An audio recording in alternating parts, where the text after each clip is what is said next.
Welcome to our star-studded panel, in which our speakers have promised me that they're going to unravel the mysteries of America's current foreign policy, current Russia policy and foreign policy. There has been much speculation about President Trump's objectives and whether there is an actual strategy behind it. So we are posing, I don't want to speak for long, we're posing basically three questions to our speakers, although there are many more. But if we manage to cover some of these, then I think we're making progress.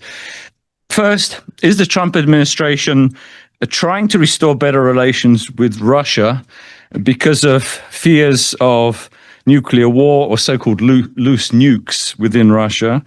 Is it for economic calculations, potential economic benefits, partnerships, investment, and so forth in the future? Or is it something bigger?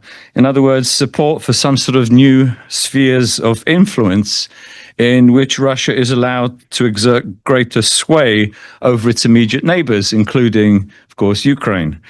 So that's the first set of questions. Second, how will U.S. military downsizing, or at least lessen commitments to Europe's defense by the Trump administration, how will that impact on Russia's policy towards Europe?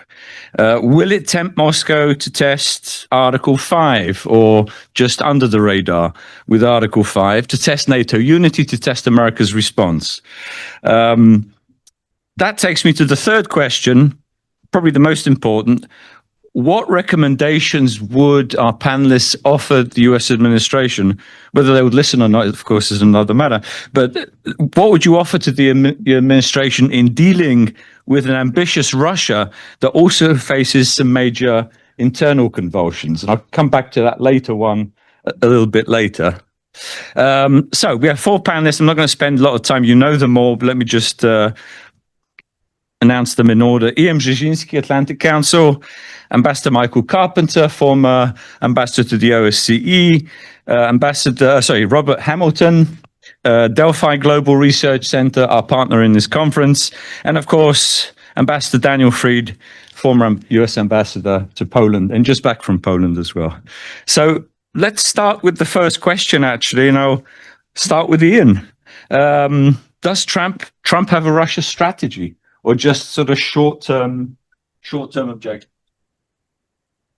Thanks, Janusz, and we thank you and Margarita for including this in this event, and Bob, thank you.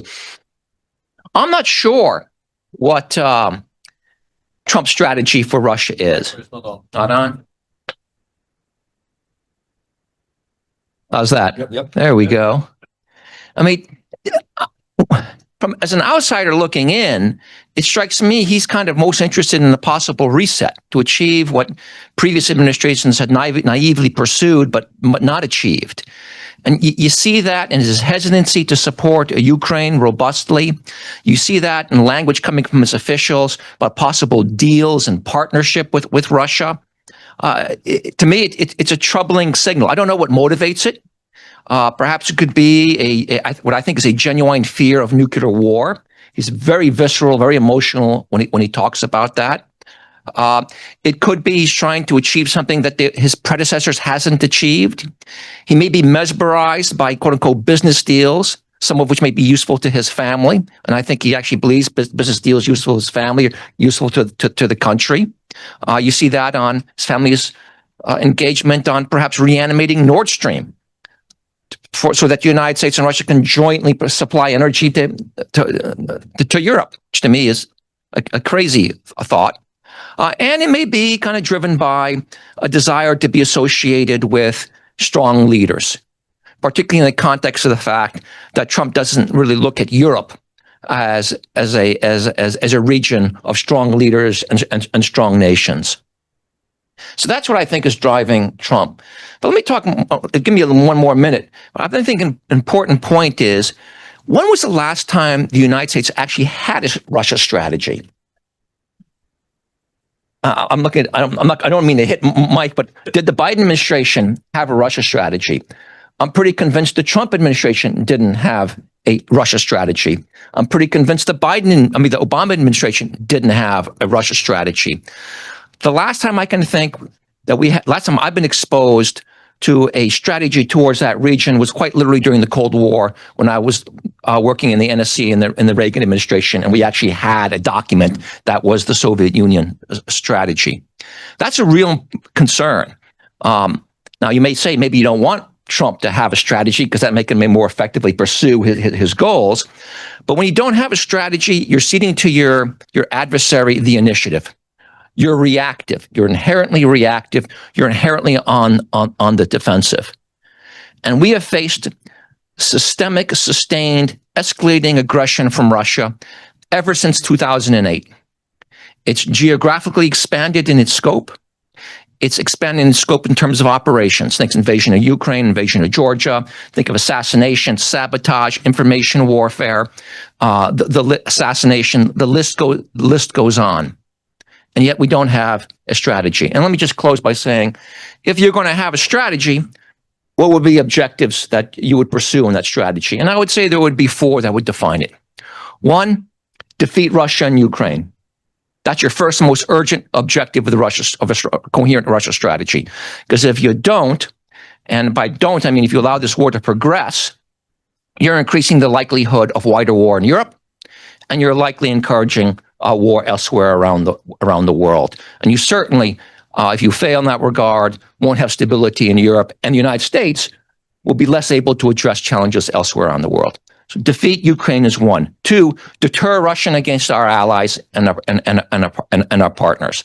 That's not just nuclear deterrence and conventional deterrence. It's also deterring hybrid warfare. 3rd, contain Russian influence. Limit its ability to coerce and subjugate, particularly its neighbors.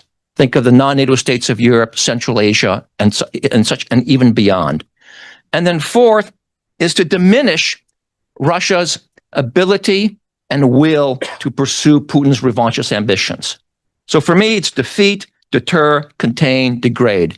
And that last one, degrade, how do you do that? Well, that's real economic sanctions to shut down his war machine, to reduce his influence abroad, to weaken political stability in that state. And it also means actually ramping up support to those in Russia who oppose the war against Ukraine, the invasion of Ukraine, and who oppose the autocracy of the Putin regime. Those are the elements of a coherent strategy. And just the last point is, we have the overmatching power to execute this effectively. All we need to do is leverage our political will. Great. Thanks, Ian. Come back to you in a minute. Can you hear me? Is this on? Yeah. Mike, did Biden have a Russia strategy or a distinct Russia policy that you can define? So, Janusz, first of all, thanks for having me. And since you've now put me on the spot, I will explain a little bit the trajectory of the Russia policy during the Biden administration. I actually was the author, together with a number of other folks, of a Russia strategy that was briefed to candidate Biden in July of 2020. I went back recently and I was able to look at my notes. It had all of the elements that you have just described, Ian, plus an additional one, which is to stand with Russian civil society, speak directly to the Russian people, find ways to communicate in spite of the censorship and in spite of the restraints imposed by the Kremlin regime. That strategy, which was put on paper and was orally briefed, this was in the middle of COVID raging in the United States. And so it was briefed over the phone to candidate Biden and to senior members of his campaign team. The candidate was very happy with the strategy, asked a number of good, pointed questions. Nobody else who was on the call, and I know that there were 15 or 20 folks on the call, asked any questions at the time. So it was briefed. Mr. Biden asked a number of questions. The call ended. I then subsequently did not join the formal transition process between the campaign and the administration. I understand that there was another document on Russia that was written up during that time. I did not see it. I was nominated to be ambassador to the OSCE, And then I was waiting for my confirmation from the start of the administration until November of 2021. I can tell you I'm the author of 2 Russia strategies because I was also the principal author of a strategy, a classified DoD strategy on Russia that came out in the middle of 2016. That was a Pentagon military-focused strategy on how to deal with Russia and the various contingencies that might arise. So that was a very different document, very heavily focused on what the military would do, and how we would deter, and then how we would defend in case of a contingency. But look, when I heard the administration, as I was waiting for my confirmation, to talk about a stable and predictable relationship with Russia, when I saw the president travel to Geneva, this was not in keeping with the strategy that we had briefed, and the contours of which were actually quite aggressive in terms of desire to contain Russian revanchism. So there was a shift, and there are shifts in administrations, and different people have different views, and those at the top ultimately get to decide, what the contours of the administration strategy will be. So there was a different turn, and then of course there was the revelations, the intelligence that gathered that Russia was prepared to invade Ukraine, and a different turn took place. And I don't know that a coherent strategy actually emerged at that time, but there was a pivot towards understanding that something big was about to happen that would upend the European security order. And then, the rest is history. I won't go through all the various different steps, but that, just to give you a flavor, because I think it's useful to put that on the record. That was the evolution of an approach that ended up looking quite different in, say, the spring of 2021 from where it was the previous year. Interesting. And if you could, say a few words about how you see Trump policy or Trump strategy or lack thereof. Yeah. So, I was taught a long time ago never to speculate about people's motivations if you don't truly understand what they are. And with Trump, the motivations, I really can't fathom. What I can tell you, what is very clear, is that at the very top of the administration's priority list is resetting or improving relations with Russia. And this is in spite of the fact that both President Trump and I think senior members of his administration, including his envoys, Witkoff and many others, I think they understand that Russia is perpetrating a war against Ukraine that has genocidal features. Now, they may not use that word, but they understand that there are filtration camps. They understand that there's widespread torture. They understand that there's mass murder of civilians that's happening in Ukraine. These facts do not escape their consciousness. They are aware of them. And they are similarly aware, because they are read into the intelligence, and even if they're not, pedantic about reading the president's daily brief every day, they surely have access to enough information to know that Russia is engaged in a very serious hybrid war against the West, including the United States and all of our European allies. They know this. So in spite of all of this, they prioritize at the top of their list improving relations with Russia. Again, I won't speculate on the reasons why. I think the nuclear stuff, maybe that's a kernel of it, but I think it hardly is an explanatory variable. I think the fact that Kirill Dmitriev is one of the key point people for the Kremlin side in terms of interacting with Witkoff and others says a lot. He's the Kremlin's money man, the chair of the Sovereign Wealth Fund, the guy who oversees the distribution of resources. I think that tells you something. It gives you at least a little bit of a hint. But honestly, again, I don't want to get into the speculation. Let's just talk about facts. Throughout the course of this administration, and this administration knows how to leverage negotiation. They have approached Iran, for example, by putting a lot of pressure on Iran including threats of military force to try to get Iran to come to the table and reach an agreement on its nuclear program. With Russia, they're going about, and Ukraine, they're going about things the exact opposite way from what you would expect, and what they're doing in other concrete cases. They are twisting Ukraine's arm, President Zelensky's arm, getting President Zelensky to agree to meet with Putin wherever and whenever he may do so, and cutting off intelligence and military support to Ukraine, and taking absolutely no steps to impose costs on Russia. Zero tariffs. The tariffs have been levied on many, many countries around the world. Zero tariffs on Russia.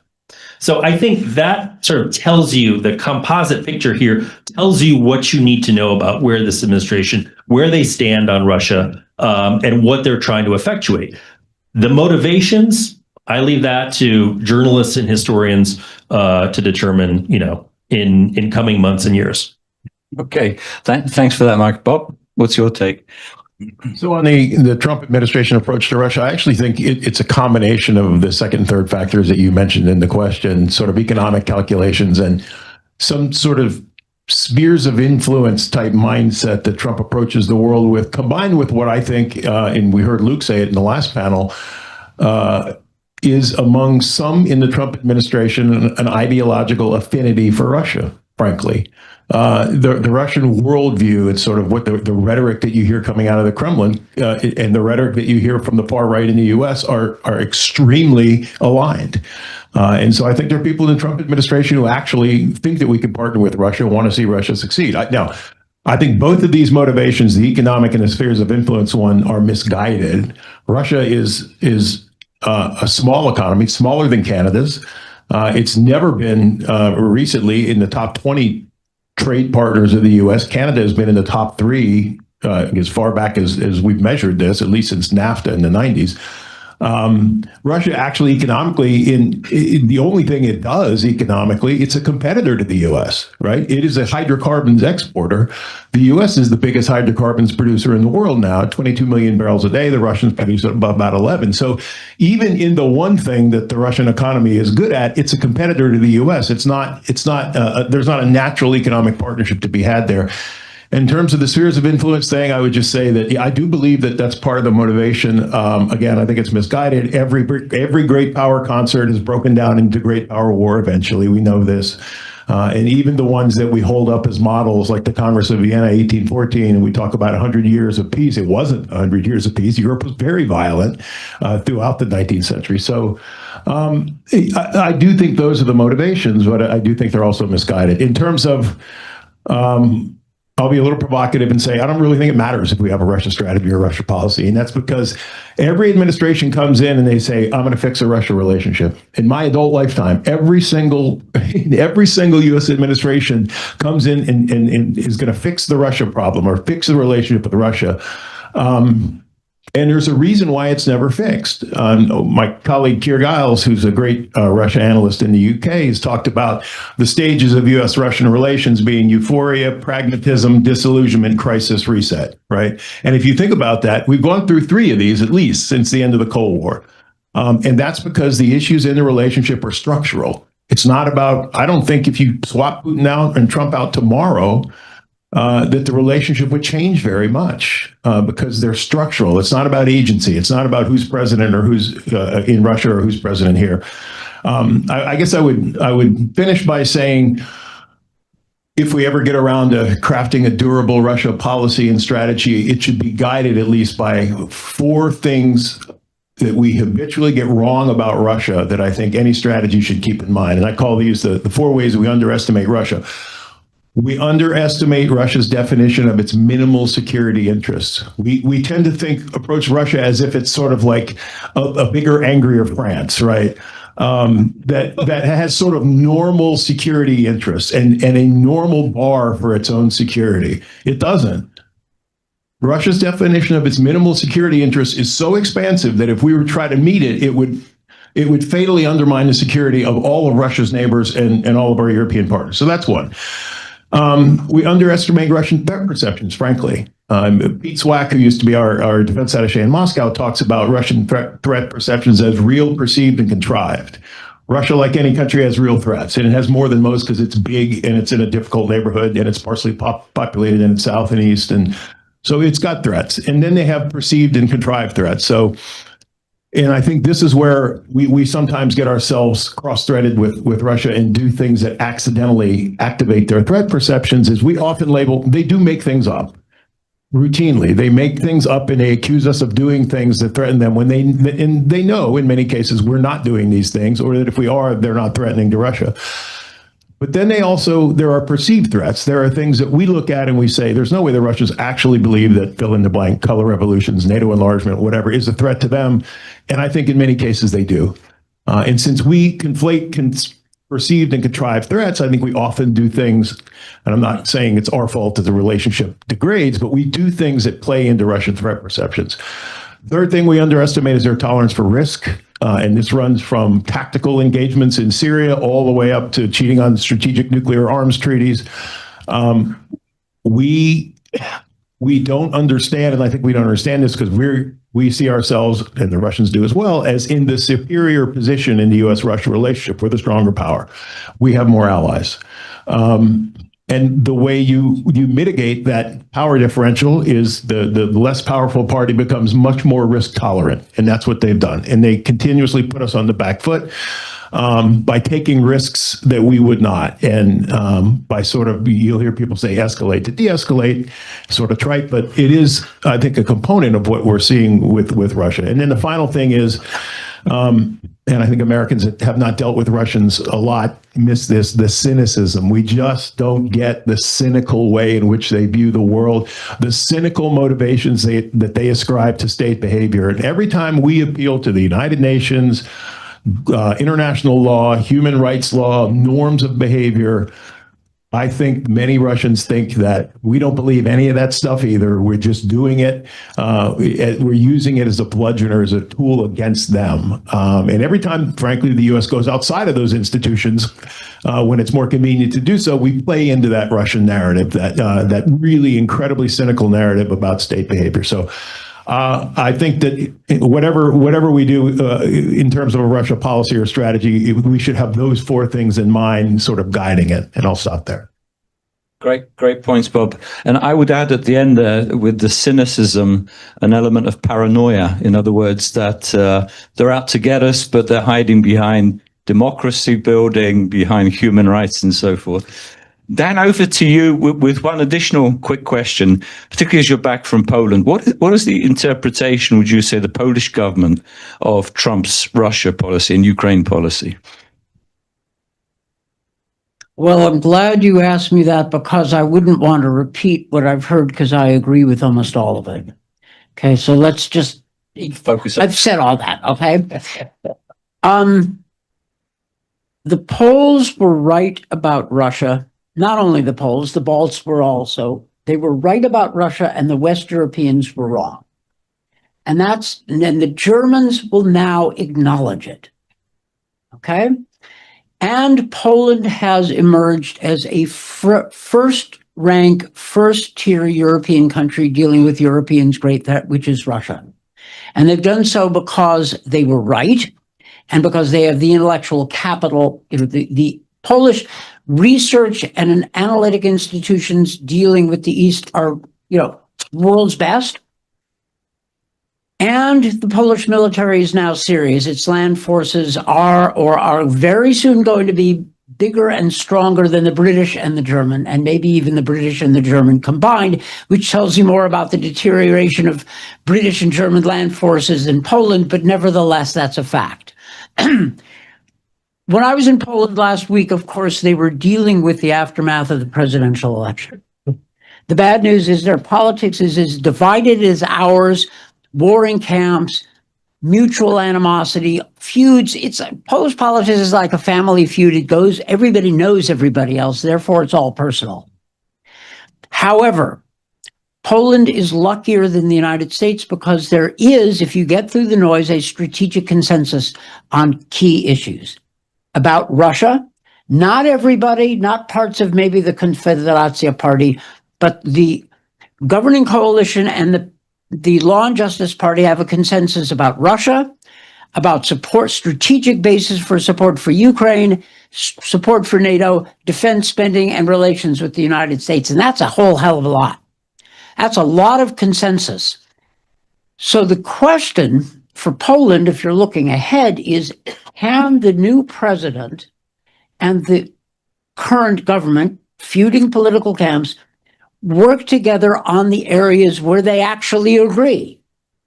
And those areas are significant. That's what I was saying when I was meeting with people, but it doesn't matter what I say. It was very interesting that Radek Sikorski, whom most of us in this room know, tweeted something about 2 days ago saying, you know, Nawrocki, the president-elect, has good relations with Trump world. The government has good relations with Europe. Presto, division of labor, which actually makes a lot of sense. Now, much depends, since you asked about Poland, much depends on the foreign policy staff that Nawrocki chooses. And when I was in Warsaw, I met with some of the foreign policy real experts from that side of the political spectrum, and they are really good.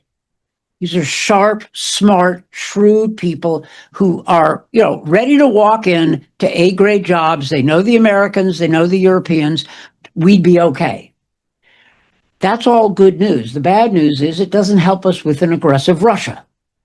The only thing that I would add to what I heard that I didn't hear before is Putin's worldview, the stuff about threats, and I agree with your analysis, but you have to add to that Russia's fixation with the 17th century, which is the century in which Russia got the upper hand and got its grip on Ukraine and therefore emerged as the great power to the east, the empire.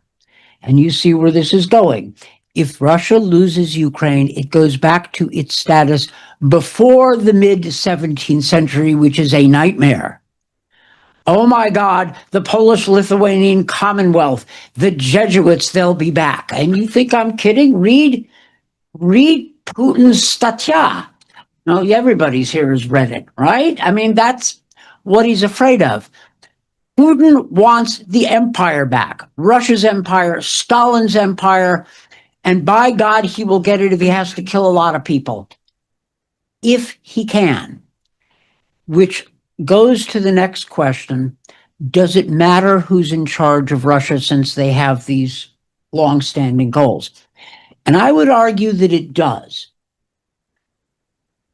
Is Russia doomed to live down to its worst traditions? I'm with Andreas Kubilius on this one. Not necessarily. I mean, I understand the arguments on the other side, and I will admit the pessimists about Russia have the weight of the evidence on their side, okay? Stipulated. But when Stalin died, right, what is the Malenkov-Beria Khrushchev do? They pull back in Austria and allow for the Austrian State Treaty. They give a green light. They urge the North Koreans to do the Korean armistice. They pull back from tension, not because they're liberals or good guys, but because the Soviet Union is overextended. You see where I'm going with this? It does make a difference. Then there's the larger civilizational discussion of is Russia capable of being better? Well, and that's where I agree with Kubilius. Yes, but Kubilius will then immediately add the road to a better Russia lies through its decisive defeat in Ukraine. Ian's point number one. Absolutely right. But it doesn't matter what I think. This is an academic debate. Defeat Russia in Ukraine and changing Russia is not our policy. It shouldn't be our policy. It's a bonus that you might or might not get if everything else works out right. So defeat Russia, keep squeezing them. You asked earlier, and this is where I'm going to end. You said there's never been an administration, Ian, I think you said never an administration with a Russia policy since the Cold War. I disagree. Now, full disclosure, I was in the Clinton administration. I know that policy. I helped devise the Bush unsuccessful policy toward Russia. I talked to Mike McFaul about Obama's reset. They had a policy. It was just made, it was based on mistaken assumptions. It was a failed policy. Okay. And as for Biden, I think we can't get better than Mike Carpenter's assessment. Like, I mean, I know you tried, man. You really did.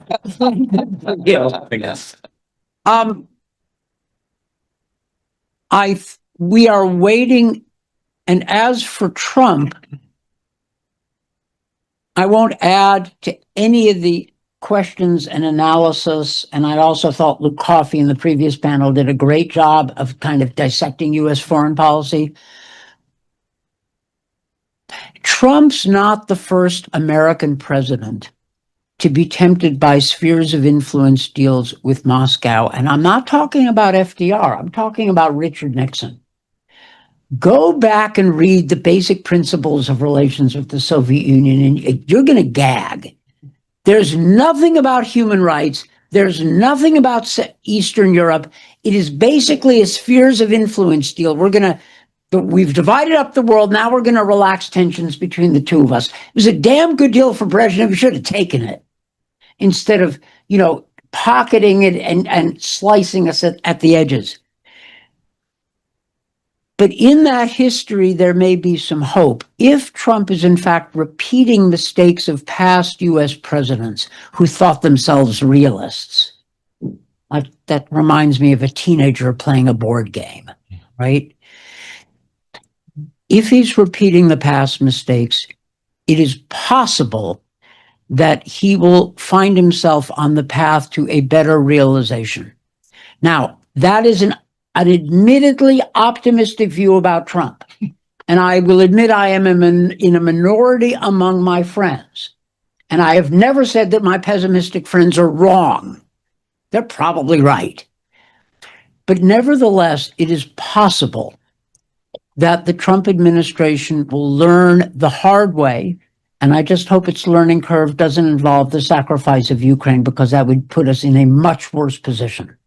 That actually takes me to the second question, but Mike wanted to jump in. Yeah, just very briefly. I mean, I agree with everything you said, Dan. I think all of the presidents up until Trump were laboring under the failed paradigm that was dominant in the social sciences throughout the 90s and aughts, which was the modernization paradigm. That when Russia modernized, when it developed a civil society, the civil society would make Russia a responsible stakeholder in the international system. I heard every single president from Clinton, actually from George H.W. Bush already, as the Soviet Union was falling apart, to Clinton, to Obama, all of them embraced this. I don't think Trump embraces this paradigm. I don't think he has really thought about it. I think his is a fundamentally different problem. That's all I wanted to say. Now, I agree with that. And I think that Trump is, what he's looking for is his version of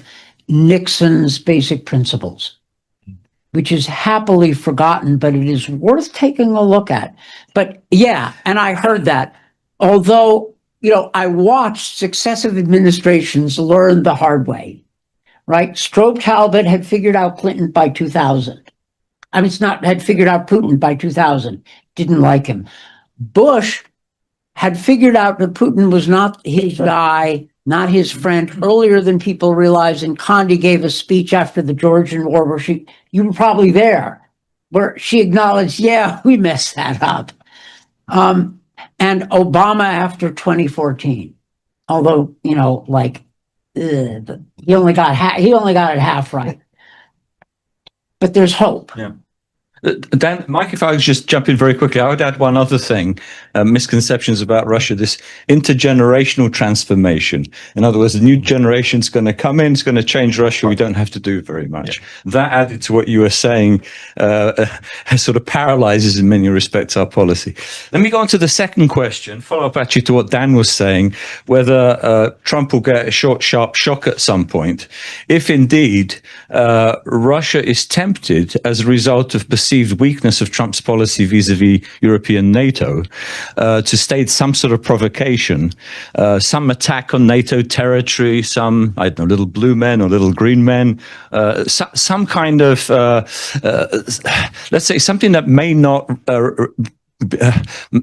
that may not elicit a NATO Article 5 response, but nevertheless is an attack on a NATO ally. Is this something that Russia could be tempted to do as a result of its perceived weakness of Trump policy? You ask me? Yeah. I'm looking at you. Yeah, I mean, look, my big fear, not fear of victory, but a fear that if we are all of a sudden turning the tide of the war in Ukraine to Ukraine's favor, is that Putin will be tempted to horizontally escalate because he will have so much at stake. One, his vision will be at stake, and I think he's deeply committed to his mission to reconstitute the Russian Empire or the Soviet space. Two, he'll probably face, and he'll recognize he'll face some severe consequences domestically. So he's going to have to do something drastic to reseize the initiative in that case.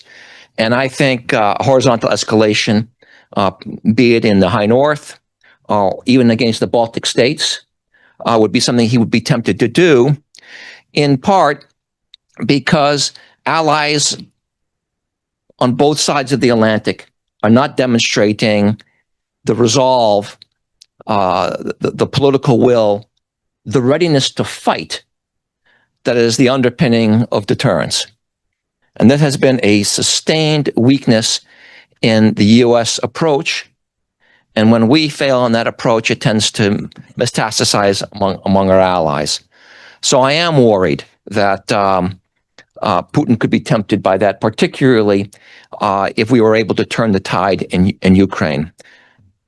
You asked how would Trump respond? And again, we're getting this realm of conjecture that Mike wisely avoids. But since you asked, I would say that I'm worried about how resolute Trump would be, because I think the one thing he fears most is getting entangled in another endless war. He campaigned over and over, he stated over and over during this campaign, I'm the only American president in generations that hasn't entangled us in an endless conflict in the Middle East, in faraway places. So here he is in his second term, and as a result, he's even more paranoid about tarnishing that accomplishment. And that's a bad signal to be sending. Now, on a positive note, I think if the Russians were pulled a stunt like that, particularly against the Baltic states, I actually think there would be enormous pressure, particularly on Capitol Hill, to respond. And then there would be the pressure on Trump and his image, his desire to be seen as a strong leader. Because if he failed to respond forcefully to such aggression, even Trump would know he would go down in history as one of the weakest American presidents when it comes down to national security. Good points. Mike, you want to speculate? Well, to a large degree, I think they're already escalating horizontally. Mm-hmm. I mean, let's just recap the last couple of years. I mean, it's truly astounding what the Russians have been doing. I mean, they tried to assassinate Armin Papenburger, the CEO of a major German corporation, Rheinmetall, the biggest German defense manufacturer. I mean, that's serious stuff. They've burned down warehouses, ammunition warehouses in the Czech Republic. They've gone after a Bulgarian arms dealer. I mean, there were this plot with incendiary packages on airplanes that could have taken down a commercial airliner with civilians on board, because, not everybody understands that a lot of, commercial mail and packages actually travel on civilian airliners. So the escalation is already there. There's no doubt about it. And there's many things that are happening that, that probably are not all out in the public domain, but that are cause for concern, that kept me up at night, every day in my last job.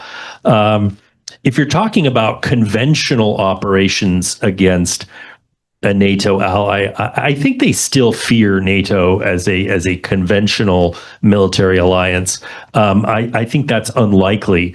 If we're talking about, 3 years from now, the tail end of the Trump administration, the war in Ukraine is still going on, I think they probably focus their effort there rather than on NATO. But would they contemplate, or would some of them in the Kremlin contemplate doing some sort of a lightning strike on a limited piece of territory war games have been done on things like Svalbard, or something just to put some pressure on the alliance to respond and to see what happens and try to split the alliance apart. It's conceivable. I think they're still, at the end of the day, I think they're afraid of NATO. It would take this administration really signaling quite hard, and they've started on this path already, but it would take still more of them to signal that they might not defend a NATO ally. So we're on a bad trend line, but I think right now not sufficient for a conventional operation. But like I said, the horizontal escalation stuff below the threshold is extremely serious and could get out of control. I mean, like I said, with the commercial airliners, they might do something where they miscalculate. And then we're off to the races. And that, could be very, very dangerous, especially with this administration, because then, how do they read what Trump is going to do? And what does he do? Yeah, very good points. There's many other ways in which Russia has been attacking attacking under the surface, including, theyburning shopping malls, cutting cables, and there's a whole bunch of things. Bob, what's your take? So I agree. I think that Russia's in no hurry to test Article 5. In fact, the Kremlin probably has more faith in Article 5 than any of the NATO members' capitals right now. But they will try to undermine confidence in it by doing the types of things that they're already doing, or types of things that Michael was talking about. Now, I think if they win in Ukraine, even if they get to Odessa, Moldova's next. I think that's. I have no doubt whatsoever. Moldova checks all the blocks for the Kremlin if they can get. Novorossiya, which is reemerged now in Kremlin lexicon as this concept of all of eastern and southern Ukraine occupied by Russia. Moldova is the obvious choice. Moldova is percolated up now as one of the Kremlin's biggest enemies, because pro-Western president Russians tried and failed to derail the election and the referendum on EU membership. So I think that would be the next logical step. And then what you've got is another Russia-NATO border in the Moldova-Romania border, and Moldova as a wedge then between a Russian-occupied Moldova as a military wedge between Romania and Ukraine. So for a lot of reasons, I think we're so fixated on the threat of Russian horizontal or vertical escalation that we're not really, I think, contemplating the effects of a Russian victory in Ukraine, which are gravely serious for the United States, I would argue. Dan? Well, once again, I am in the happy or unhappy position of not being able to add much because I agree with what's been said. The problem, there is a non-trivial chance that Putin would make the mistake and try to test us. I agree that Moldova is a far more tempting target than the Baltics. You can see how he would try little green men in the Baltics, but I remember what the defense minister of Estonia said when asked the question, what do you do if little green men appear in Narva? And he said, we shoot them. The little green men worked for Putin in Crimea because the Ukrainian government that was just fine. The Ukrainian government had been in office for a few hours. Now, a couple of days. They couldn't find their way to their offices. All right. It's different with the Baltics. They are a small target, but a hard one for hybrid operations. The Finns, likewise. The Russians would be foolish to try to seize an island when they don't have naval superiority. And the Poles aren't fooling around. Right. I mean, there's a culture there of resisting, and there's a national consensus on it. Moldova's in trouble. The Romanian elections suggest that there's, I'm not sure that George Simeon would have been as pro-Russia as some people claim, but the Romanians, the current Romanian president is apt to be pretty tough. That said, I worry about the mixed signals coming from the Trump administration. If anybody wants to be dismayed, take a look at Tulsi Gabbard's little snippet on nuclear danger. It reminds me of kind of the McGovern campaign in 1972. I'm old enough to remember that and wish I didn't. But it's all this sort of what Republicans used to call bleeding heart liberals. She's on the left. I mean, she's in the Trump administration, but her whole worldview comes from the left. That is not actually the kind of message I'd like to see from the DNI, right? And the part of it's foolish to talk of the Trump administration as if it's one thing because it isn't. And don't forget, in addition to the Trump administration, there's Trump World, the political alliance, which overlaps with the administration, but is not the same thing. And Trump World is divided. They have Reaganites, solid people. I'm not going to name them, but like friends of ours, real first-rate people. And then they've got people who are probably on Putin's side. If you're Putin and living in your isolated bubble, I agree generally he still respects NATO, but as an intellectual exercise, I betcha I could write a memo arguing the case to Putin for a strike against NATO, and here's how you could get away with it. Now, I don't really believe it, but that's not the point. Could you write it? Could you base it on something? The Trump administration needs to find its peace through strength. And hopefully, I don't know Steve Witkoff. He strikes me as a smart guy, but he's a smart guy in real estate. Don't ask me to negotiate a complicated real estate deal. Okay, you won't be happy with the result. You see where I'm going with this. Let's hope they figure it out and wise up, because the mixed messages could be a problem. The West Europeans are standing up in a way that I cannot remember, but they're not going to have the capacity to do very much for a while. And there is a danger. I don't think that Putin's going to take those steps, but it doesn't matter what I think. And if Ukraine falls, all of our problems get worse. Let me just add a couple facts I thought were interesting. Let me highlight some Jamestown Foundation research. There's a great series in your Daily Monitor, I think it's called, Eurasia Daily Monitor, highlighting Russian military buildup along the Latvian border. It's fascinating to me at a time when Russia is expending such human capital, so massive amounts of human capital in Ukraine. It's actually find the time and resources to build up and modernize facilities along the Latvian border. Second, I was in Norway week before last, exploring the high north, and was made aware, and it's publicly available there, but it was highlighted to us that the Russians are building up their military posture along the Norwegian border. New military hospital, new barracks, new helicopter facilities. And then I was in Svalbard, which is that island in the high north. And the Russians have been steadily escalating their efforts to rewrite the narrative of sovereignty over Svalbard. Svalbard is Norwegian territory. It is fully under unquestioned, unambiguous Norwegian sovereignty.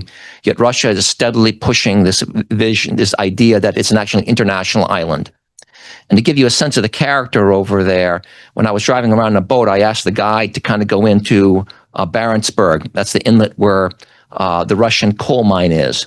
A completely non-profitable enterprise over there with about 600 Russians living in what looks like almost like a gulag.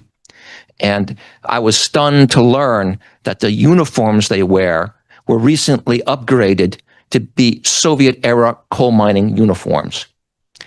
And I kid you not, we drove by the facility there, and I looked through my binoculars, and they were flying over one of the main buildings of Barentsburg, a Soviet flag.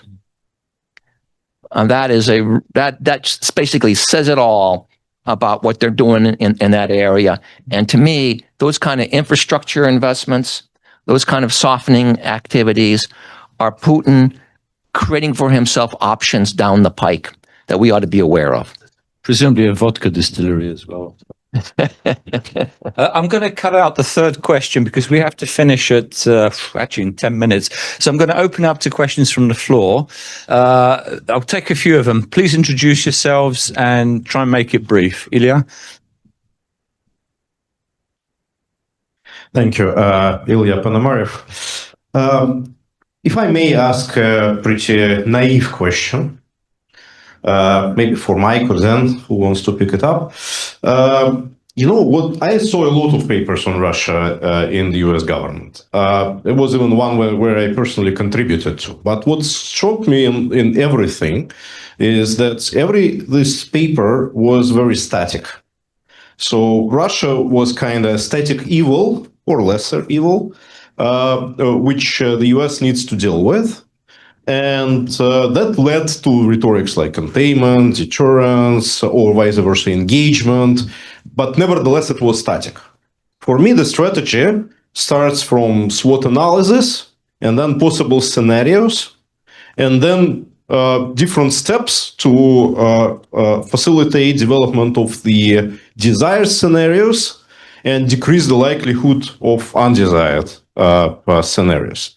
But actually, I haven't seen any of such papers on Russia. And to bring you just one example to think about, we here are speaking a lot about Russia's defeat in the Ukrainian war as a scenario which is desirable for the majority of people here, for me in particular. But say Russia tomorrow is defeated. The situation may change for worse because the government may change into bringing like more Z patriots into the government. The situation may change for better. It can be more anti-war people come into the government, or the situation may not change at all, like Saddam Hussein scenario after the first Gulf War. If we take the probabilities, I would say that the highest probability would be that patriots. But nevertheless, we want Russia to be defeated, and the scenario of anti-war people coming in to be supported and implemented. So, what do you think needs to be changed so that we finally see such scenarios and to see the logic how the U.S. policymakers are thinking about the situation in Russia? Remember that question. I'm going to grab one more here. So we have two. Michael Washura, I'm with The Insider, and I have a naive question too about parade uniforms. It's been repeated pretty much ad nauseum that on February 24th, 2022, Russian soldiers brought parade uniforms with them when they invaded Ukraine. I've looked in Ukraine. I've never been able to find one or a picture of one. If anybody could help me find a picture of one or talk about where you learned that there were parade uniforms, I would appreciate the help. Ilya, do you have one in your closet? No. Maybe one more question. Please, lady here. Thank you so much. My name is Julia Kazakeva. I'm the colonial activist from Buryatia. Before I go to my question, just small remark. If you want to learn what motivates Russians to go to war, we have the right person in this room. This is an actual defender of Ukraine. It's a wounded soldier. He's in a wheelchair. Andrei, could you raise your hand? I think you just left that. Oh, sorry. Yeah. So my question is, could you please, answer me really shortly? What pushed U.S. government not even afraid of, but even save Russia every time it challenges crisis? Because if we look at the past, if Russia is failed, the Americans comes first.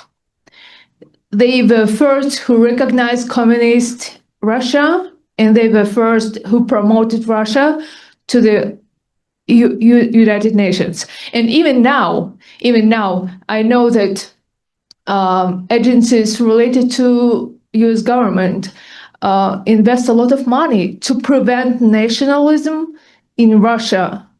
So yeah, my question, what pushed Americans to save Russia, to love Russia? Okay. Ian, tell us how America loves Russia. Well, if you could start with these questions, including the uniform, if you have a spare one. But I haven't worn my uniform in a long time. American policy towards Russia has been rooted, I think, in a little bit of geopolitical situation. So you're thinking about the end of World War II, when Russia was part of the alliance that crushed Nazi Germany, and so was positioned well to be part of that ruling group that we installed in the UN. Of course, that relationship didn't pay off in the way that we wanted, and we fell into Cold War. I think there's also been kind of a tendency, particularly in recent decades, of declining knowledge about Russia.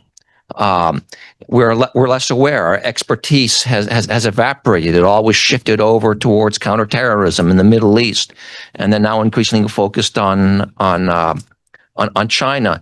And despite Putin's attempts, we still really haven't reanimated that sort of expertise. And I think we're also a little, we developed a culture of almost a culture in which we've self-intimidated ourselves. We're afraid to leverage our overmatch of power, economic, ideological, military power that comes with our alliances against Russia out of fear of provoking escalation. And I think that's been a bipartisan concern and a bipartisan weakness.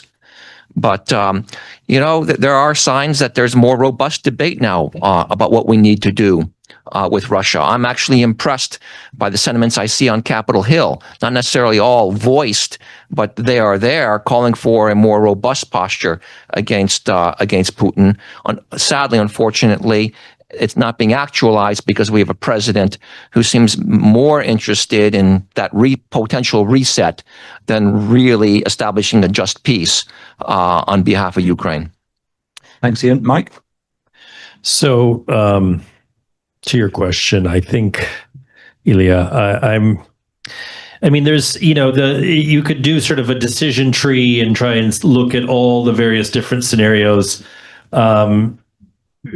You could do that. I think at the end of the day, we know that Russia needs to be stopped in Ukraine. I don't know if that happens. Right now, we're not on a trajectory to make that happen. If it happens, what happens in Moscow in that hypothetical scenario? Is it Z patriots who come to power? Is it relative liberals compared to what we have now? Anybody's a relative liberal compared to what we have. I don't know, but I do know what was said by Dan and Ian, and actually everybody here on the panel, that absolutely Russia needs to be stopped in Ukraine. It has to happen.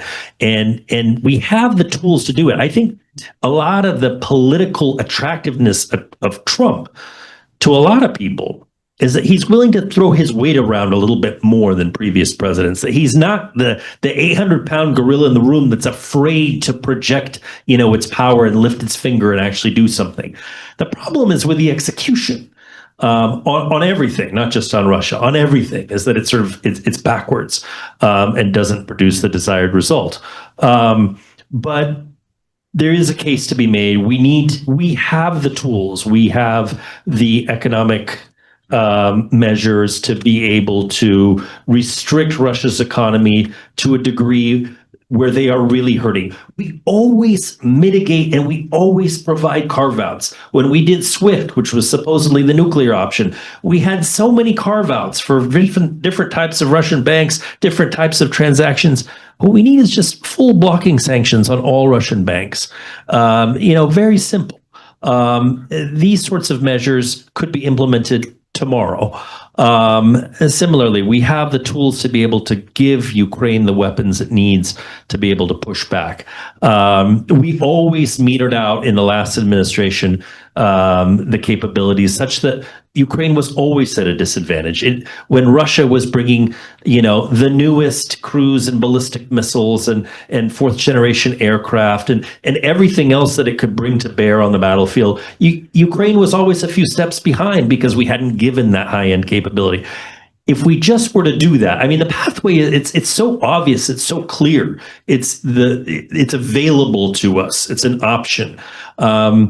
I'm just afraid that this administration is not going to choose that option for other reasons, not because it's afraid of catastrophic success, but because it wants something very different at the end of the day. Thanks, Mike. Bob? I'll be brief. On the parade uniforms, all I can offer is I have a Soviet Navy belt buckle from 1977 that my father traded for a pack of cigarettes in Moscow. I can offer you that. But in terms of parade uniforms in Ukraine, no idea. So your question, I thought it was really interesting, and to me, it boils down to why do we keep shielding the Russian elite from the impact of their choices? Why does the U.S. keep doing this? The Soviet Union chose a militarized confrontation with the West in the Cold War and lost it. And we spent a decade and billions of dollars trying to shield the elite from the impact of that decision and the loss of the Cold War. Yeah. Yeah. And so I guess certainly part of the reason is it's a nuclear power. That's part of the U.S. calculus is, well, the last thing that we want is a civil war and a nuclear power. Okay. The weapons will fall into the wrong hands. There's an argument they're already in the wrong hands, right? Putin and Medvedev can't go a week without threatening the use of nuclear weapons. And so the problem here with the way we've approached Russia is that there are two. One, Russia won't change until it loses, until it makes choices that the impact of those choices is so catastrophic, right? That we only change our perceptions when they're shown to be invalid, and they have not yet shown that their choices and perceptions were invalid. Number two, we're incentivizing a whole bunch of other countries to develop nuclear weapons because you can see how useful they are in a conflict, even with you never push the button. So I think there are going to be 8 to 12 new nuclear powers within a decade. I say this, and I don't want there to be, but I think there will be, and that's partially because of the way that the U.S. has reacted to Russia over these last 20 or 30 years. Although, Bob, history has also indicated that when you leave the Russian Empire, you tend to get rid of your nuclear weapons because you want to be recognized. You want support from the West. So please, you have the last word, Dan. We're not going to have any more questions. There's no time. I had a conversation with a Soviet dissident, a Russian dissident in 1979 that was exactly like yours. The one that she raised the same questions you raised. When is America going to get tough? The Soviets are walking all over you. When is it going to come time to stand up? And of course, next year, Ronald Reagan was elected. And 10 years later, the Soviet Empire falls. This was catastrophic. We, in the George H.W. Bush and the Clinton administrations, underestimated the catastrophe that had befallen the Russian/Soviet Empire because Russia goes back to its borders, again, the mid-17th century. Why did Clinton reach out to Russia in the way he did? That's part of your question. The usual accusation is that we were too rough on the Russians. And then somebody usually accuses me because I was one of the architects of NATO enlargement. We were beastly to the Russians. We picked on them. We should have been nicer, all of that stuff. So I'm not used to the question, why were you so nice to them? But the fact is, Clinton was he was betting on the possibility of a democratic Russia. Now, that didn't work out, okay? Clinton gave a speech last March in Prague about NATO enlargement, his NATO enlargement policy and his Russia policy, and he said, I failed it. Failed with Russia, but NATO enlargement was the other half, which was, we're not going to sacrifice the Central and East Europeans, particularly the Poles, on the altar of a good bet on Russia. So it was a dual track policy. And it was one, by the way, that the Poles and the Czechs, Václav Havel kicked Clinton hard and said to him basically, fool, you got a window, use it. Havel was a little more polite. Wałęsa did it in his manner. Clinton was listening. He wasn't defensive. And it was the Polish right that did it too. It was across the board in Poland. That's why we did it. It didn't work. And you can fault the mistakes, but we weren't so foolish as to bet everything on a benign Russia. And that was a big fight within the Clinton administration. And there were very few of us who believed in NATO enlargement. And the argument was, that's anti-Russian. What are you doing, you aggressive fools? Clinton sided with us, and then George W. Bush did the same thing. He personally made the call about NATO membership for the Baltics. Condi Rice, Colin Powell could have gone either way. Bush made that call. So we got some things right, okay? Because if we hadn't done that, we wouldn't have a war in Ukraine. We'd have a Russian-dominated Ukraine, and we'd have a war in Poland. All right, so we got some things right. Ilya, I agree. I have been through many U.S., let me say politely, U.S. government exercises about the future of Russia. You wouldn't like the papers you would see, okay? They're primitive. Don't get us to think that through. We can't do it. Defeat Russia in Ukraine, and the odds of a better Russia go up, but that's not our objective. It's a bonus. And in the meantime, the Trump administration should take maximum advantage of the fact that Germany, that lectured the Balts and the Poles for years about being paranoid about Russia or prisoners of their history. The Germans admit that Russia is a threat. I had, let us say, a senior German intelligence officer start talking about Russian activities, and he sounded like an Estonian or a Pole. Like, I couldn't have been happier. Bring this home would be my advice to the Trump administration. The Europeans have got the message. Bring it together for the sake of the free world. Thanks very much. Last word, Dan, you reminded me of the famous statement by Lord Ismay, the first NATO Secretary General, which was, what was the core purpose of NATO? Keep America in, Germany down, Russia out. And how do you keep Russia out? By defeating Russia and Ukraine. So it's a core principle of NATO. It continues to this day. On that note, thank you very much. Very engaging panel. I think